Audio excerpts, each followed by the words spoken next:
दोस्तों आज हम बात करेंगे एक ऐसे शख्स की जिसने बर्फ से ढके हुए पहाड़ पर अपनी पहली ही वॉर के दौरान 542 रशियन सोल्जर्स को मौत के घाट उतार दिया। दोस्तों सीमो हाया नाम के इस स्नाइपर के मारने का तरीका इतना ज्यादा अनोखा होता था कि बर्फ की सफेद चादर पर भी कोई यह पहचान नहीं पाता था कि यह कहां छिपा हुआ है। फिनलैंड और रसिया के बीच हुई विंटर वॉर में सीमो हाया का खौफ इतना ज्यादा था कि लोग इन्हें इनके नाम से नहीं बल्कि द व्हाइट डेथ के नाम से जानते थे। और ऐसा क्यों होता था, इसकी भी अपनी एक अलग ही कहानी है। ऐसे में आप हमारी इस वीडियो के लास्ट तक बने रहिए, क्योंकि आज आप एक ऐसे स्नाइपर के बारे में जानने वाले हैं जिसकी कहानी किसी फिल्म की स्टोरी से कम नहीं है। दोस्तों स्नाइपर एक ऐसा शख्स है जो अपने निशाने से एक ही बार में दुश्मन को मार गिराए। ऐसे में जब दुनिया के सबसे बेहतरीन स्नाइपर्स की बात आती है तो एक अमेरिकन स्नाइपर जिसका नाम क्रिस कायल था, जिन्होंने 160 लोगों को मार गिराया था और उनके ऊपर अमेरिकन स्नाइपर नाम की एक फिल्म भी बनी है। फिर कुछ दिनों बाद ब्रिटिश मीडिया ने यह दावा किया कि ब्रिटिश स्नाइपर रॉयल मरीन ने 173 लोगों को मार गिराया है। पर अगर नंबर्स की बात करें तो आज हम आपको जिस स्नाइपर के बारे में बताने जा रहे हैं उनके द्वारा मारे गए लोगों की संख्या के आसपास कोई भी नहीं भटक सकता, क्योंकि 500 से अधिक लोगों को मौत की घाट उतार देना कोई आसान बात नहीं होती, और वो भी ऐसे बर्फीले इलाके में जहां पर छुपने का रास्ता बिल्कुल भी ना हो। दोस्तों विंटर वॉर मुश्किल से 3 महीने तक ही चली थी, लेकिन इतना वक्त काफी था सीमो हाया को द व्हाइट डेथ बनने के लिए। और इस वॉर के एंड में 25,900 फिनिश सोल्जर्स और 1,26,900 रशियन सोल्जर्स की मौत हुई थी। और इन आंकड़ों से तो आप यह समझ ही गए होंगे कि फिनलैंड की आर्मी ने रशियन आर्मी की हालत खराब करके रख दी थी। दोस्तों अगर हम बात करें सीमो हाया की, तो उन्होंने अकेले ही 22 दिसंबर 1939 से 7 मार्च 1940 तक 542 रूसी सोल्जर्स को मौत की घाट उतार दिया था। दोस्तों जिस हिसाब से यह एक के बाद एक रशियन सोल्जर्स को मौत दे रहे थे, उससे कोई समझ ही नहीं पा रहा था कि आखिर वो शख्स है कौन, जो बर्फ की सफेद चादर ओढ़े पहाड़ों के बीच इतनी ठंड में भी लगातार एक के बाद एक रशियन स्नाइपर्स को मारने में कामयाब हो रहा था।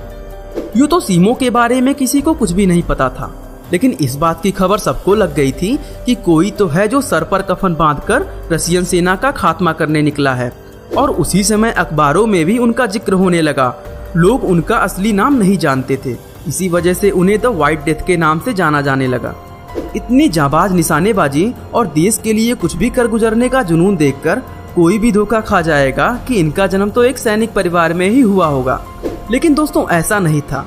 असलियत में ये एक किसान घराने में पैदा हुए थे, जहां इनका गांव फिनलैंड में रशियन बॉर्डर के बिल्कुल नजदीक में बसा हुआ था। हालांकि उन्हें बचपन से ही शूटिंग का बहुत शौक था और इसी वजह से उन्होंने 20 साल की उम्र में ही फिनलैंड की आर्मी ज्वाइन कर ली थी। दोस्तों हम आपको बता दें कि फिनलैंड और रसिया के बीच युद्ध पूरी तरह से बर्फीले इलाके में हो रहा था। ऐसे में रशियन आर्मी का तो ऐसे इलाकों में युद्ध का अभ्यास था, लेकिन फिनलैंड की आर्मी को इस तरह के एनवायरनमेंट में लड़ाई करने की बिल्कुल भी आदत नहीं थी। फिर भी उन्होंने हार नहीं माना और लगातार खुद को बेहतर से बेहतर बनाने के लिए लगे रहते थे। दोस्तों सीमो तो युद्ध शुरू होने से पहले ही अपनी रणनीति बना चुके हुए थे, और उसी रणनीति में सबसे पहले तो उन्होंने अपने आप को पूरी तरह से कवर करने का डिसाइड किया, जिसमें उन्होंने एक कंपनी की मदद से एक ऐसी पोशाक बनवाई जो पूरी तरह से व्हाइट थी। दोस्तों यहाँ तक कि उन्होंने अपनी राइफल को व्हाइट कलर से रंग दिया था, ताकि बर्फ में सिर्फ और सिर्फ उनकी आंखें ही दिखाई दे, बाकी इनका पूरा शरीर सफेद हो, ताकि बर्फीले इलाके में दुश्मन इन्हें ढूंढ ही ना सके। दोस्तों पोशाक तो रेडी हो गई थी और ये पूरी तरह से छुपने के लिए भी तैयार हो गए थे, लेकिन दिक्कत यह थी कि जिस राइफल का इस्तेमाल ये कर रहे थे उससे 150 मीटर की अधिकतम दूरी तक ही निशाना लगाया जा सकता था। और यही वजह थी कि उन्हें काफी रिस्क लेकर बिना किसी के नजर में आए एक ही जगह पर कई समय तक छुपा रहना होता था, और यह इंतजार करना होता था कि कब सैनिक उनके नजदीक आएं और वो उन्हें अपना शिकार बनाएं। और इसी रणनीति के तहत सीमो ने पहले ही दिन देखते ही देखते दर्जनों सैनिकों को मार गिराया। और जब सीमो अगले दिन हमला करने की तैयारी कर रहे थे तो उन्होंने बराबरी से नहीं बल्कि पीछे से वॉर करने की सोची। इनकी यह तरकीब भी काम कर गई, जिसकी वजह से कई सारे रूसी सैनिक मौत की घाट उतारे गए। और दोस्तों अब तो यह सिलसिला रोजाना ऐसे ही चलने लगा, जहां ये हर बार सैनिकों को मारने की नई रणनीति बनाते थे, ताकि किसी भी तरह से रशियन सैनिक ये ना समझ पाएं कि कौन और कहां से आकर उन्हें मार रहा है। दोस्तों सीमो इसी तरह से 7 मार्च 1940 को फिर से रूसी सैनिकों को मौत के घाट उतारने के लिए तैयार थे, लेकिन रूसी सैनिक भी इस बार काफी ज्यादा सतर्क थे। उतने में ही रूसी सैनिक ये समझ गए थे कि हमला किस ओर से हो रहा है। इसके बाद उन्होंने सीमो की ओर गोलीबारी और बम फेंकना शुरू कर दिया और उसी बीच एक गोली सीमो के चेहरे को चीरती हुई निकल गई, जहां उनका चेहरा बहुत ही भयानक दिखने लगा।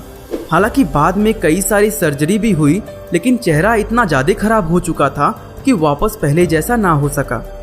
पर इन सब चीजों के बावजूद भी उन्होंने किसी भी परेशानी से हार नहीं मानी और इतनी मुश्किलों और चुनौतियों के बीच भी उन्होंने अपनी जिंदादिली और हिम्मत के बलबूते पर 97 साल का शानदार जिंदगी जिया। ऐसे में दोस्तों आप यह समझ गए होंगे कि सीमो एक ऐसे शानदार स्नाइपर थे जो युद्ध भूमि में छुपने के लिए सबसे बेहतर जगह ढूंढते थे और बिना किसी को भनक लगे मार गिराने में पूरी तरह से सक्षम थे, और शायद इसी वजह से इन्हें दुनिया का सबसे बेहतरीन स्नाइपर कहा जाता है। बाकी दोस्तों आपको हमारी यह वीडियो कैसी लगी हमें कमेंट करके जरूर बताइएगा, और ऐसी ही इंटरेस्टिंग वीडियो को लगातार देखने के लिए हमारे चैनल को लाइक, शेयर और सब्सक्राइब करना ना भूलिएगा। आपका बहुमूल्य समय देने के लिए बहुत बहुत धन्यवाद।